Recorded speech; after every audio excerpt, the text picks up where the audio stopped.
नमस्कार. आज आपण 25व्या श्लोकाचा अर्थ जाणून घेणार आहोत. श्लोक 25. अन्ये त्वेवमजानन्तः श्रुत्वा नेभ्य उपासते तेऽपि चातितरन्त्येव मृत्युं श्रुतिपरायणाः. श्लोकाचा अर्थ, परंतु याखेरीज इतर अर्थात मंदबुद्धीचे पुरुष आहेत. ते अशा प्रकारे न जाणणारे असतात. ते दुसऱ्यांकडून म्हणजेच तत्वज्ञानी पुरुषांकडून ऐकूनच तदनुसार उपासना करतात आणि ते ऐकलेले प्रमाण मानणारे पुरुष सुद्धा मृत्यूरूप संसार सागर खात्रीने तरून जातात.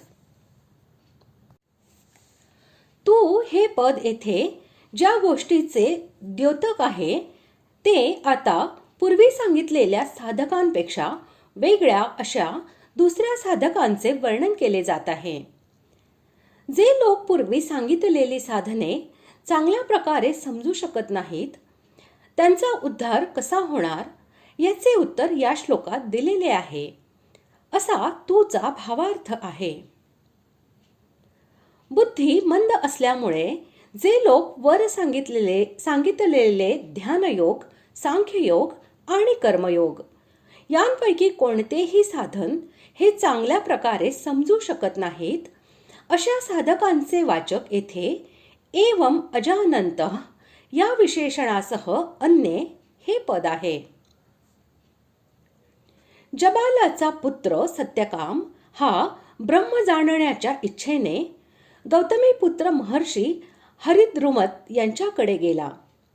तेथे बोलणे झाल्यावर गुरूंनी 400 अत्यंत क्रूश व दुर्बल गायी बाजूला काढून त्याला सांगितले, सौम्य, तू या गायींच्या मागे मागे जा. गुरुच्या आज्ञेनुसार अत्यंत श्रद्धा, उत्साह व हर्ष यांच्यासह त्यांना वनात घेऊन जाताना सत्यकाम म्हणाला, यांची संख्या 1000 पूर्ण झाल्यावर मी परत येईन. तो त्यांना गवत व पाणी भरपूर असलेल्या निरापद वनामध्ये घेऊन गेला आणि गायींची संख्या 1000 झाल्यावर परत आला. याचा परिणाम असा झाला की परत येते वेळी रस्त्यातच त्याला ब्रह्मज्ञान प्राप्त झाले. अशा प्रकारे तत्व जाणणाऱ्या ज्ञानी पुरुषांचा आदेश घेऊन अत्यंत श्रद्धेने आणि प्रेमाने त्या आदेशाप्रमाणे आचरण करणे म्हणजेच दुसऱ्यांचे ऐकून उपासना करणे होय. जे ऐकण्यासाठी परायण असतात, म्हणजे जे जसे ऐकतात त्याप्रमाणे श्रद्धेने व प्रेमाने तत्परतेने साधन करण्यास लागतात, त्यांना श्रुतिपरायणः असे म्हणतात. अपि या पदाचा प्रयोग करून येथे असे दाखविले आहे की जर अशा प्रकारचे अल्पबुद्धी असलेले पुरुष दुसऱ्याकडून ऐकूनही उपासना करून मृत्यूतून तरून जातात, यात कोणत्याही प्रकारचा संशय नाही. तर जे साधक पूर्वी सांगितलेल्या 3 प्रकारच्या साधनांपैकी कोणत्याही प्रकारचे एक साधन करतात ते तरून जातात, यात शंकाक्ती कसली.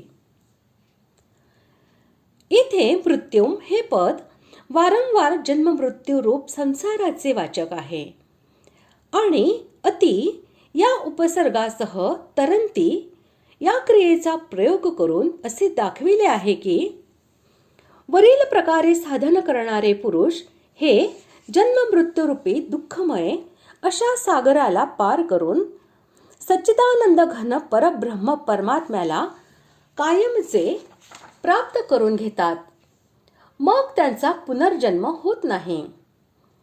याचा भावार्थ असा की 23व्या श्लोकात जी गोष्ट दस भूयोभिजायते या शब्दांनी आणि 24व्या श्लोकामध्ये जी गोष्ट आत्मनि आत्मानां पश्यन्ति याने सांगितलेली आहे, तीच येथे मृत्युम अतितरंती या शब्दांनी सांगितली आहे. अशा प्रकारे आज आपण 25व्या श्लोकाचा अर्थ जाणून घेतला. पुढील भागात आपण 26व्या श्लोकाचा अर्थ जाणून घेणार आहोत. धन्यवाद.